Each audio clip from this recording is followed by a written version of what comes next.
The whole video is online right now at my website, leslieriddick.com/films. So it's in the chat as well. Easy to remember, leslieriddick.com/films. And it's right there. You can just click it and, watch it very easily. /films. I'm hearing myself back a little bit disconcertingly at the moment, but I just wanted to start off with what I was saying at the beginning, which was how this film basically came about. I was at the Edinburgh Festival, I think 2019, and one of the cultural commissioners for Estonia came up and said to me, "We've seen films about Norway, the Faroes, Iceland, they're great, but what about Estonia, because we're essentially a Nordic country too." And I thought, "Oh, you're not." But then actually, the more you look at it, of course, as you've just seen, Estonia has had just such a different and sort of just utterly difficult history. But in many, many ways, they are so similar to Finland. I mean, we're going to go on and speak about that with a couple of Estonians who've lived through the whole independence thing. So then we thought, well, actually, let's do that, because the other great thing for Scotland, where we are at the moment, is that compared to the Nordic countries, whose independence came 1905 for Norway, 1918 for Finland, 1944 for Iceland, there's nobody really around who was totally involved in the decision making then and can remember it.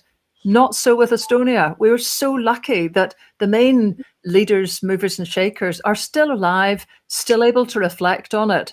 And we were very lucky that for the recce that we did in February of last year, which we thought was just going to be that, we were going quickly to try and capture the Independence Day celebration. So we pretty much dropped everything and moved to get there on February the 24th, fully intended to come back again a couple of weeks later.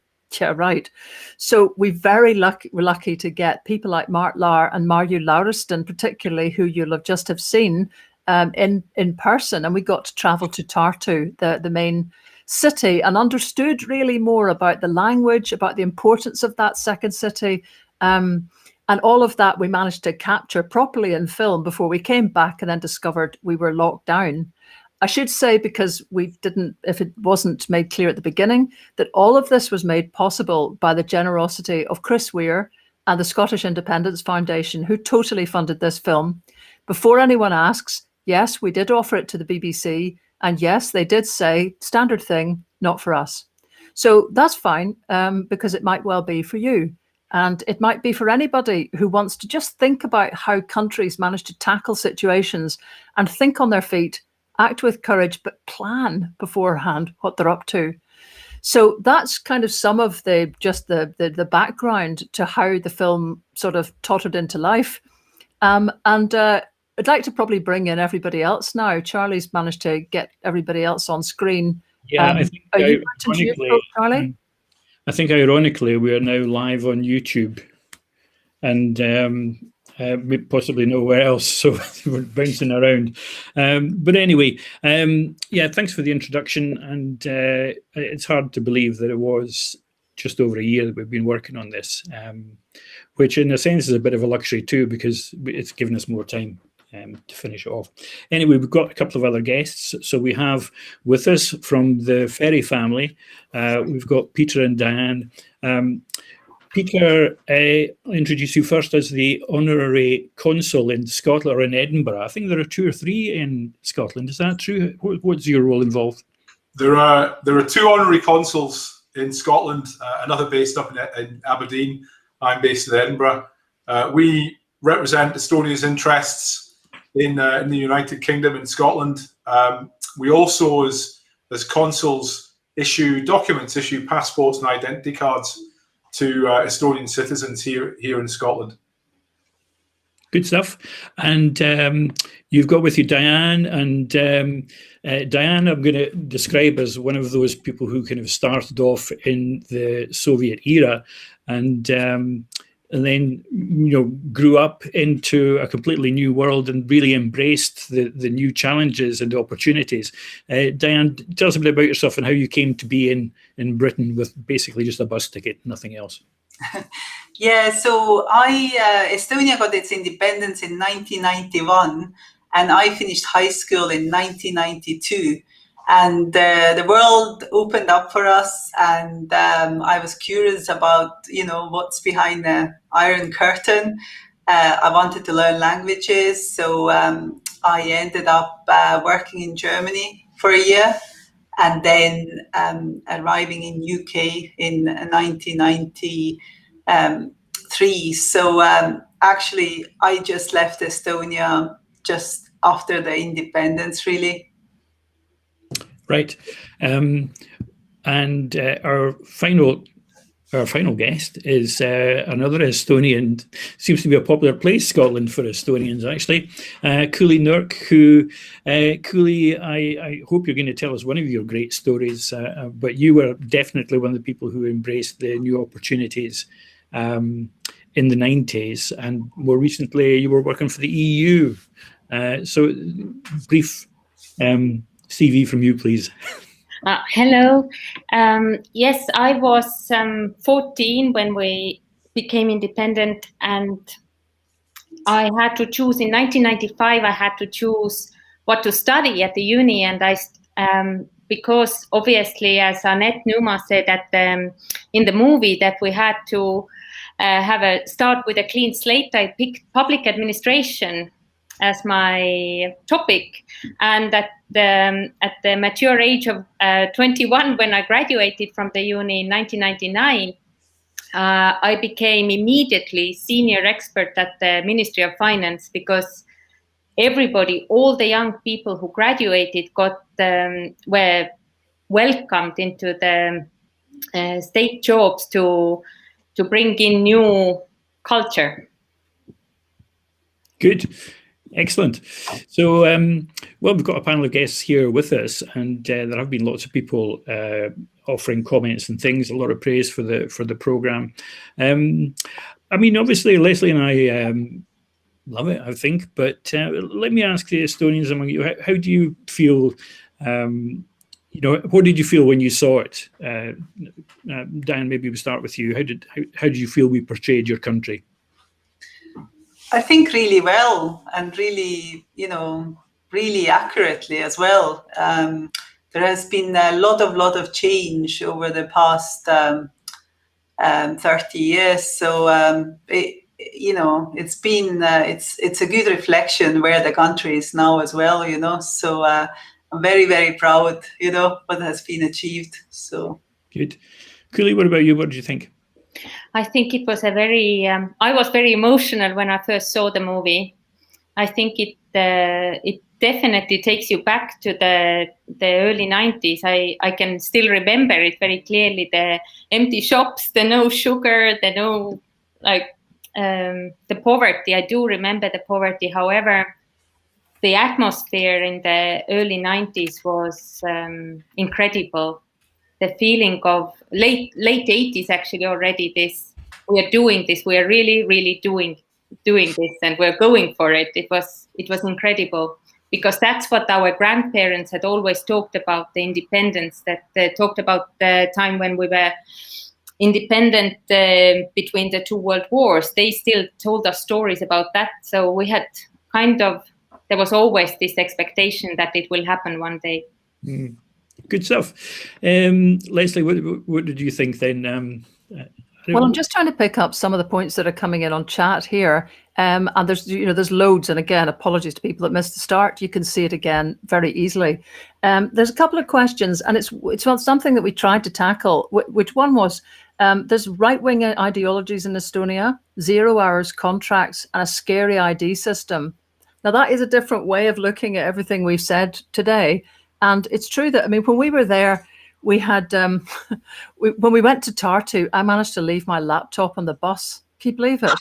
And kind of only realized when we got back to the flat in Tallinn that the laptop that contained my PhD actually was on the bus. So I absolutely hightailed it back to the bus station, found a Russian cleaner, because there was only Russian people there at that time of night. It was 10:30. And without any language in common, but just sheer desperation on my part and sort of just demonstrating what a laptop was, she dragged me around the bus station till we found the one woman who knew where everything was. And there it was, pristine, in an office with a tag attached to it with the time it had been handed in and all that kind of thing. But it became really clear then that, you know, there's a huge income gap for a lot of people in Estonia. And it's a system, you know, we tried to explain this, that this was the gamble that got you through independence and got the highest rates of inward investment in Estonia of any Central or East European country. But is the question I'd like to put to you guys is that still fit for purpose? You know, I mean, if you're going to be, as I think Tarmo said in the film, it's all very well chasing GDP, you know, that you can bolster the incomes of some people, but really, is that flat rate tax outlook, is that really fit for purpose for the 21st century? If I can come in, Leslie, I think that's a system that's worked extremely well. From one point of view, it may seem less than equitable, but in practical terms, in Estonia, it works very well. Having the flat rate of tax makes government taxation very transparent, and the taxation rule book can be written on a sheet of paper rather than on a great big sheaf of papers. And I think that the practical impact of that is that small businesses can start and can execute and can grow more quickly, and it really favours the individual, the entrepreneur, and the small business. So I think it's a scheme which, although it's being debated in Estonia today, has worked very well, and I think can work for much time to come. But how on earth can you actually generate enough money, you know, just to pay for a welfare state on 20% tax? Like, you know, it puzzles me as to how you could do that. Come on, lasses, you can come in as well. Well, Cooley, what do you think? I don't know is my answer. What about your family? I mean, you still have family over there. So how do they view the system? Do they look jealously at what you're getting in Scotland and want to come back here? I found that when I still lived in Estonia, which was some time ago now, that the flat rate tax system, like Peter said, it was transparent. It was very easy to understand to everybody. And I don't think it was particularly the general population who said that we need to change the tax system in any way. And for a while, they tried to implement some kind of different levels of income tax. But actually, I am not even sure that worked very well or how long it lasted. I'm sorry. Leslie, if I can come back on that one, I think one of the things in my frequent visits to Estonia, and I've been traveling there since 1993-94, is the way that the state administers its services is incredibly efficient. And I think that the digital services that it built through the 90s and into the 2000s, built on innovation from their own tech sector and their own SMEs, has a big part to play in that. So I'm not an economist. I don't understand the tax take compared to other developed nations, but certainly in the delivery of those public services, it's incredibly efficient. And in my personal experience of healthcare and education over there, we had a child in Estonian school for an academic year. It seems to work very well. Certainly in education, right from nursery age and the nursery education through primary and into secondary school, it's a fantastic experience for kids. It includes it's bang up to date, and it's included technology education and programming for decades now, actually, and it's resulted in it having some of the best attainment results and being top of the PISA league table. And I think it's down to the efficiency of the delivery of public services. Mm-hmm. Okay, I'm going to change subject a little bit because we had a lot of comments coming in, and I think we almost dreaded this one coming. The This is from Geeky Running Chick. It says, taxes don't fund spending in a country with its own currency. Leslie. Currency, right. well, I mean, this is where, actually, I'm not sure if I'm the best person to ask on this, because I think one of you guys was going to read this up. But the currency, what really struck me from Mart Lahr, which wasn't in the film, and we could have actually played just a film straight of Mart, but the decision to basically stop using the ruble ended all contracts and all trade with Russia practically overnight in 1991 or maybe 1992. And I think it meant that there was suddenly just nothing. It was a real hard stop. And Marju Lauriston also, she said it was quite a conscious decision to not be semi-dependent on Russia for anything anymore. They thought that Ukraine was stuck in that position where they were still stuck betwixt and between. They wanted a clean break, and they wanted to just end having a dependency on Russia. But of course, that was kind of also a dependency of trade. So there was suddenly no contracts. But that was the first move to move away from the ruble. And we heard an amazing story, actually, that the Estonians had loads of rubles that they couldn't get rid of. I don't know do any of you know this story about trying to actually exchange the rubles with the Russians who wouldn't do it? It's a bit of an apocryphal thing, this, isn't it? Because we've heard a lot of people saying different things. Cooley, you thought it was exchanged for guns, I think, did you? No, I can't remember saying that, but what I know is that just before we had the reform, or just before the krone came, which was June 1992, the inflation was so high that people carried money around in plastic bags. And my father used to say that their company accountant came from the bank with a big plastic shopper full of rubles, for like 200,000 rubles in it for salaries. So we had and when we got to the exchange from ruble to krone, then everybody could only exchange, I think, 1,500 rubles and get 150 krones for it when the exchange happened, and that was the limit per person. So I think there was, in the black market later, you could change the ruble still, but not officially after the 3 days of the reform. So you went from rubles to krone, to Estonian kroner. Yes. And then, presumably, when you joined the EU, what happened? We joined the euro in 2011.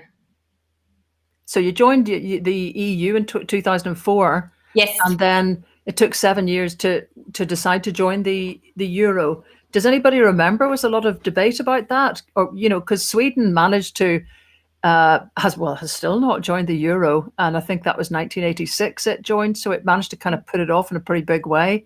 Was there an enthusiasm about going into the euro, or a feeling that you just had to if you were part of the EU? I think it was more like a pragmatic decision, that we really aim to be part of EU and play like fully. Was it also influenced by the fact Finland had actually gone in? Because what I noticed when we were there is Finland does seem to be very much the big sister for Estonia, and the Finns are the only Nordics who are members of the euro.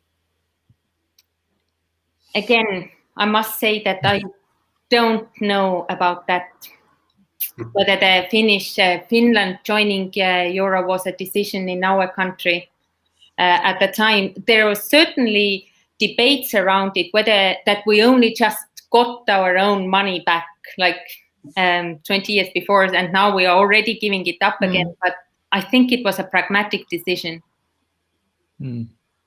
Diane, you also lugged lots of money around. Yes, I remember going to purchase jacket from a market in Tartu, and I literally had a rucksack full of money. I just remember that I just had a lot of rubles, and that was just before the currency, changed. So we had lots of rubles everywhere. Was it, we kind of anticipated this might be a question here with people who are interested in Scottish independence, because currency is, seen as one of the contentious issues, and maybe potentially something that brought us down in the last referendum. When you were both of you and Cooley, when you were in the 90s, was there a feeling of, oh no, what are we going to do about the currency? I mean, did people just get on with life, or was it a dominant thing in those years? The currency, I think it was already decided that we aim to have our own currency in the late 1980s when the decision or a proposal was made that Estonia would like to become self-governing economically, and that was in 1989. And with already in that first proposal, which was published in the national newspapers and was a big scandal and a very brave step, already there was suggested that we switch to our own currency. So we definitely worked hard to get our own currency. Yeah, there was no question about it that we would like to stick to ruble. Yeah, I'm saying as I said earlier, it was the clean break we wanted, and turning our faces towards EU and West. And we're just going to flash this up, which Jordi Arufat, hope I've got you right there, Jordi. Estonian economic links are very close to Finland, which already used the euro. Latvia and Lithuania had already taken the decision to join the euro, so it was probably the most pragmatic decision for Estonia. So. I'm glad somebody spotted my Baltic Tiger in the corner. Oops, I'm going the wrong way. I'm trying to I'm pointing backwards. No, I saw that sitting in a shop and just thought, that's for me, that tiger. But can I reach around a wee bit? There's questions also. There's two questions I spotted. One which, I mean, they're all things that we had in the film and just had to wheek out. But one is about the separate Russian population in Estonia, because it's still quite a large set.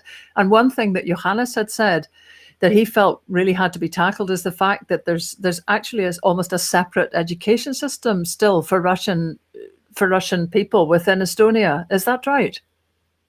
The primary schools are still in Russian, and there is Russian kindergartens, I think, still.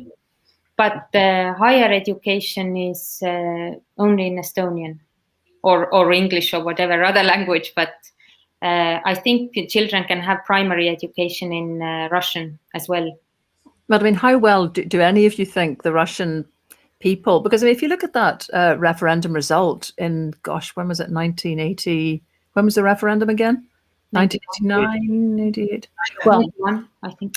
When the referendum happened, it was a very high 78% yes vote, and a third of your population, I think, at the time was Russian. So that must mean, quite a few Russian people seem to decide that independence was for them. Yeah, I do. I mean, one of the things that we didn't do in the end, which we'd love to have done if we'd gone back, was visit a border town up in the north east of Estonia. Narva, I think it is, and it had been quite a contentious area during the referendum lead up to Estonian independence, and they'd actually tried to have a mini referendum of their own, which I think was spiked by the pro-independence people. But so we thought that potentially that was something which would be a good comparison with England, seeing as how somebody, a neighbour who was maybe not as in favour of you being independent as you were. And we asked the question to a number of people, well, what happens now? Do they, and the answer was that there are still people who feel fiercely Russian up in that corner. On the other hand, if they were given the option, they don't want to go back because they see what life is like in Estonia now. So they still feel Russian, but they're not for going back over the border. Charlie, I think you've got to separate the issue of Estonia's relationship with Russia from the population of Russian origin who are in the country. I think that in the modern age, young people, whether they are of ethnic Estonian or Russian background, there's a much greater level of integration and, you know, just a feeling of opportunity for people growing up in Tallinn or Tartu than there might be for Russians growing up still within Russia. And I think that sometimes the issue can be a little overblown. In fact, Estonia does its best to attract people of all nationalities, not necessarily to citizenship, but it has the e-residency program, which allows entrepreneurs to execute their businesses within the framework of Estonia, and the digital nomad visa, which allows other nationalities to come in and live in Estonia while they're running their own location independent businesses. So it's got very much an open outlook, and obviously a large and powerful neighbour, and the relationship there can sometimes be tense. But perhaps the issues around the relationship between the Russian and Estonian populations are slightly overblown, I would say. And then there's another question that came up right at the start, actually, which was there a separate, new political party set up like the SNP in Scotland to push forward through all of this? I mean, as far as I can see, it actually was the Popular Front that Marju Lauriston helped fund was one, but it seems like there was quite a number of kind of Popular Fronts set up. Yeah, there was like 3 different parties who were all going for independence, and obviously they all had all different agendas or different ways of going about getting independence.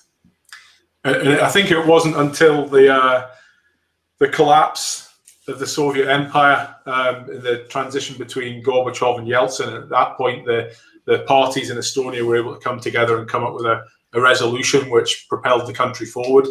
So it wasn't necessarily a united front in the way to deliver the country's independence. It took a few years to work that out and get things moving. Yeah. One of the things which was another sort of potential line for us was, and this came from Yes Estonia, actually, believe it or not, there is a Yes faction in Estonia. And the line they were pushing was about how somebody had twigged that because Estonia had previously had an existence and a constitution, which had never actually been in any way revoked or dissolved. So what they did was they invited people to sign up to basically reassert their citizenship, which was a sort of quasi-referendum in a way. And some people in Yes Estonia thought this would be a model for Scotland to follow. I don't know. I mean, do any of you remember, Cooley, were you old enough to remember that?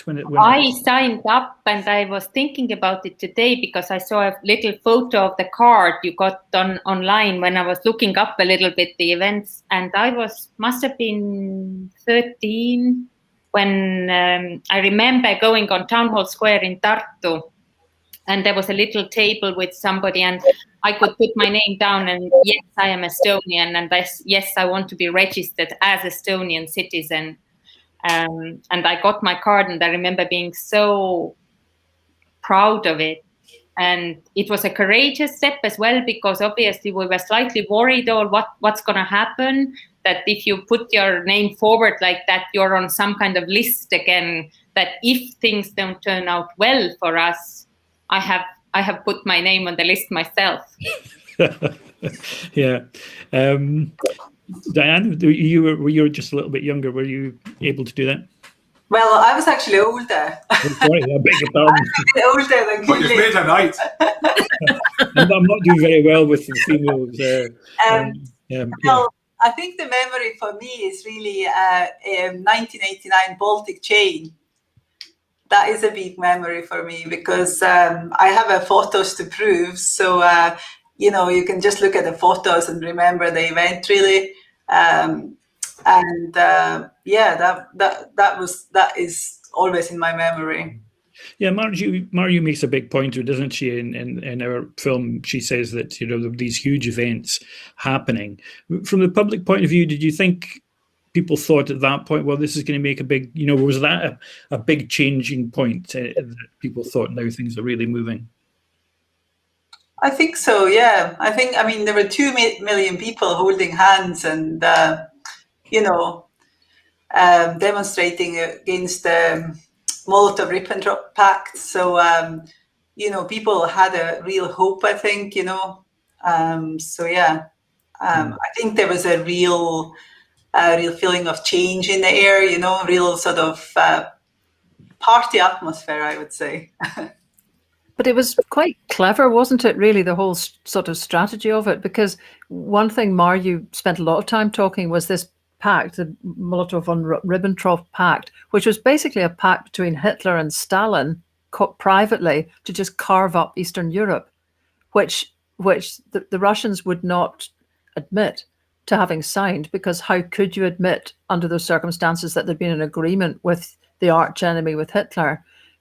And I think it was also, correct me, chaps, if I'm wrong, but it was something that basically Churchill just signed off as well, or just, that the British turned a blind eye to. And whilst everybody was watching what was happening in Paris, the troops just moved into Estonia and essentially never moved out again. But it allowed this argument to be put forward that because nobody had recognized this illegal occupation, there was still a state in there, a prior state that had been independent from 1918 to 1939, that just needed to be re-recognized. So in a sense, you guys got your moment when independence came again, to get the countries like Britain that didn't help really in your hour of need, to actually recognize Estonia as the independent state it had always been, in a sense. Mm. Yes, and in fact, the small countries like Iceland and Denmark were the first countries to recognize Estonian independence. So, restoration of independence. I think we have made a very big point about that. It's the restoration of independence rather than new independence. Mm. Well, that's. I mean, Leslie was talking there about how it was the glasnost and perestroika, which this effort by the Russians to suddenly be very open about things and talk about things, and that's how the Molotov-Ribbentrop Pact came out, and that was a trigger. But I mean, do you think that had that not happened, if glasnost and perestroika hadn't happened, and that kind of cracking in Russia started, was there much of a sort of embedded feeling that people wanted independence before, was it in the way that we have in Scotland? Does anybody think? We definitely had. I think it all kicked off for us when the Russians wanted to start mining phosphorite. Yeah. And that would have left half a country without drinking water. And that's when Estonians really started saying, no, this is our country, actually, and you cannot just start mining here whatever you want or whatever you need. And that was in 86, 87 when that kicked off. Right. And also Chernobyl had, when was Chernobyl, 86? 80s, yeah.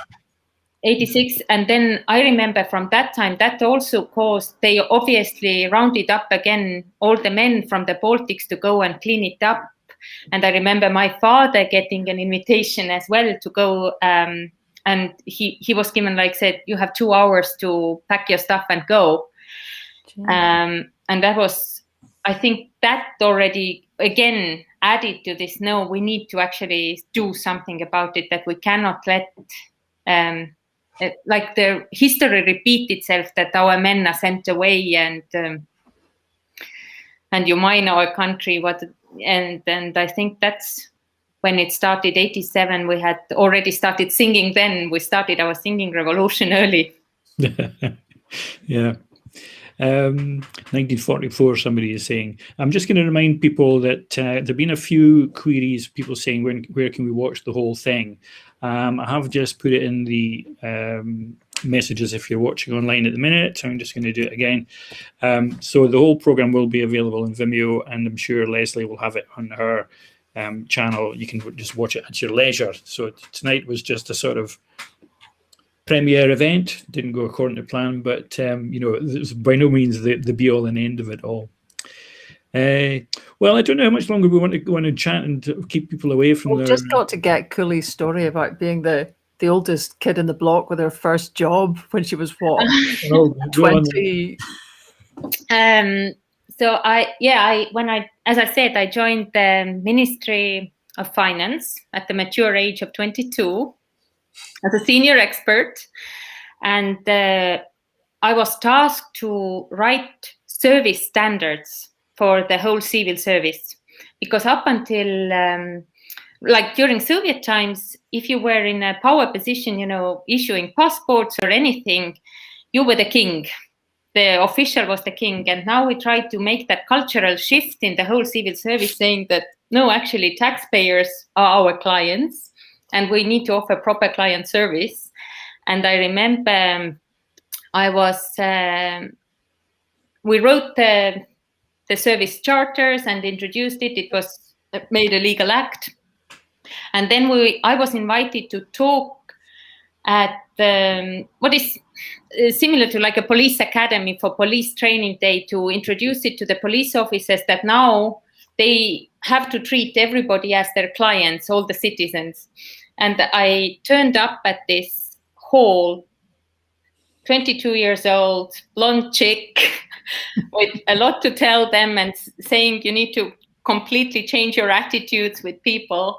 And in front of me sat about 40 to 50, for me, ancient police officers. You know, they must have been in their 40s or 50s. But I remember them kind of measuring me from top to toe, like, who are you and what are you telling us? But it was definitely an experience. But they weren't, by the end of it, I remember the lecture maybe was an hour and a half, and I took all the questions and I answered. I said, you know, taxpayer pays the money, and therefore they have the right to have service from us. And they smiled in the end kindly. I'm not sure, it has taken a while, obviously, or that cultural shift took a while to introduce and to implement, but we're there now. We have good customer service in public sector, I think, in Estonia.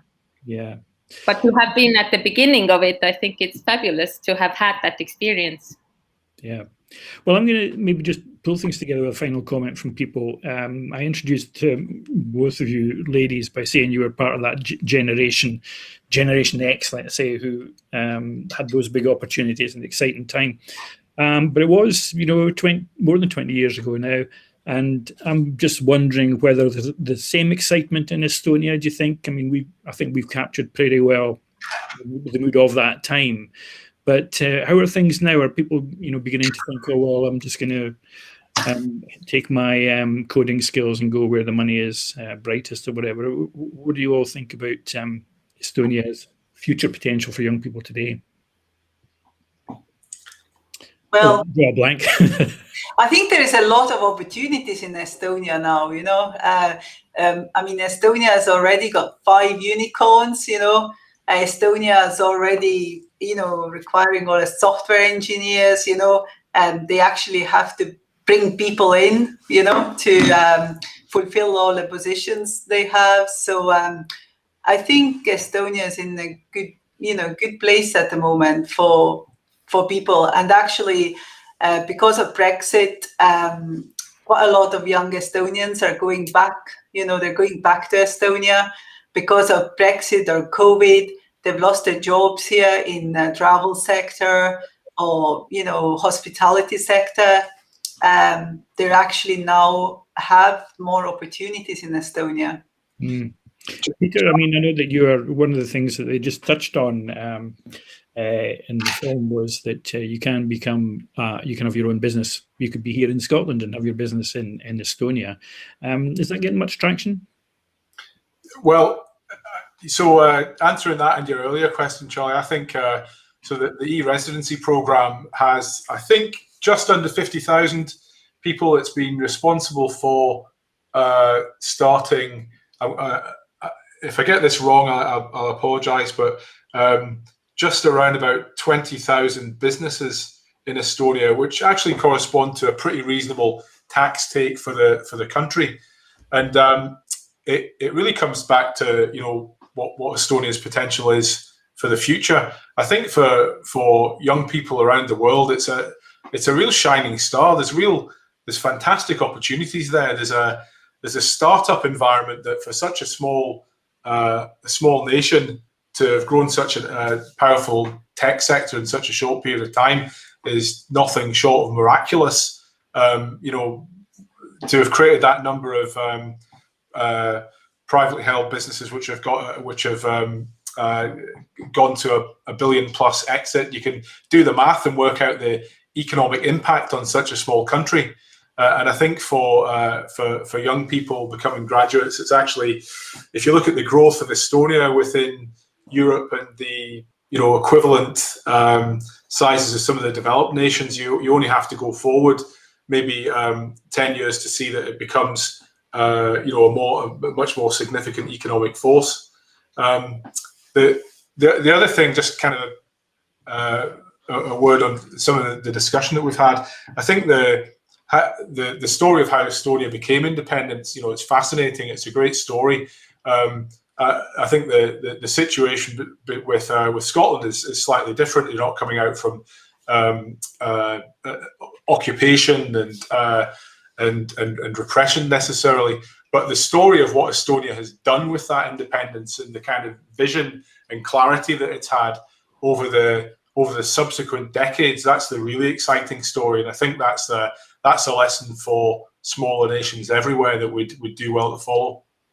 Can I just jump in one last thing, which is something that two of our contributors said to me just in the last week, as well, is the new government that Estonia has.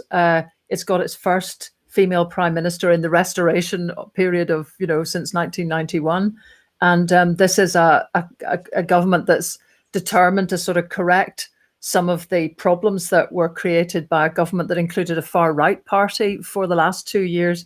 If you were looking at what she's just said last week on swearing in her oath, you'd think actually she was just echoing Joe Biden, really, because she's saying we will build relations with our allies, our neighbors, and restore our name as a good country to invest in. So it's kind of that seems to a couple of our contributors as really good news, because the two things they want to see happen, one is equal marriage, which actually was a thing both of them talked about, and we just couldn't quite squeeze into the program. But what Johannes felt particularly was that the length of time as part of the sort of Soviet bloc had acted as a sort of bulwark that had stopped the kind of discussions that have gone on elsewhere. And he saw quite a lot of parallels with Ireland. You know, if Ireland could get its thinking changed in social ways, that actually helps you economically as well in the end, because it's the kind of country young people want to live in. And that seems to be, you know, a big, I know there's a lot of debate in Estonia at the moment, a lot of party political argument. There's a referendum with people being asked to sign up to support equal marriage. So it could well be that the next things that Estonia has to tackle are these kind of issues, you know, which might be of sort of modernization. Now that might be me speaking out of turn because I'm sitting away over here, but it's certainly something that two of our correspondents wanted to raise. Yeah. Cooley, we'll get one opportunity from you to talk about Estonia today and whether they're still going to follow in the footsteps that you've set for them. Well, commenting on the new government, it's definitely changed the atmosphere immediately. The new government with we are the only country in the world with elected female president and elected prime minister, and now the new prime minister bringing in 6 female ministers in the cabinet, and all the foreign minister, justice minister, education, culture, all are female ministers. So that's a big change. And also the change from the last government that was 2 years in place that had a far-right party in coalition, and that's why the equal marriage thing came up so strongly, that it didn't seem to be a problem until that coalition government came into power, and then they started kind of going backwards almost, and this kind of populist politics arrived in Estonia with that. And I'm really hopeful that this will now, again, we've turned the corner and realigning ourselves again with more modern politics. Mm-hmm. And then my hope is that this government is going to do what they say they're doing, and then we will be the good kid of the EU again, not falling behind like we were last 2 years, I felt.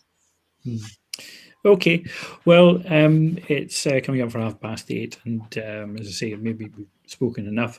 I'm sure people will keep the chat melting. Thanks very much. I can see that people are still on Facebook and YouTube, so my apologies again for the YouTube screw up at the beginning. And the Vimeo link, I'll put it on the screen again. If anybody wants to just immediately now, if you missed something, then you can go and if you missed the beginning because of the YouTube spill, then you can go and watch it at your leisure there, and please do circulate it. So thanks for me, Charlie Stewart, and thanks to my guest, Cooley, for wearing your tartan tonight. That was really great. Estonian tartan. Oh, sorry, what tartan was it? Estonian tartan. It's an Estonian tartan. The Scottish tartan. government presented to the Estonians as a gift. Excellent. And to Aaron and Peter, I'll let you go and feed the dog because he was getting a bit anxious behind you there. But thanks again for being here. And Leslie, last word from you. Presumably you'll be fighting this on all the channels. Oh yes, absolutely. So well, it's already up. It's sometimes easier to remember the website than to remember a link. But if you just forget it all, leslieriddick.com/films. And if anybody wants to have a wee run something with perhaps a couple of groups and rerun this with a question answer session afterwards, you know how to get in touch with me. It's also via the website. And can I just say also a final big thanks to Fraser Thompson. God, you're some guy, actually really helped us put this together. And a final thanks too to the funders. And I know everybody sort of does this out of a sense of obligation. I can't tell you, there is no conventional broadcast interest in this. Us knowing about the world we live in at our latitude, getting a better idea of what our neighbours are up to. So the only reason that any of this gets done is people who take a different approach. And that is Chris Weir and the Scottish Independence Foundation. Just a massive, massive thanks to you. Thank you very much. And with that, it's good night from us. Thanks for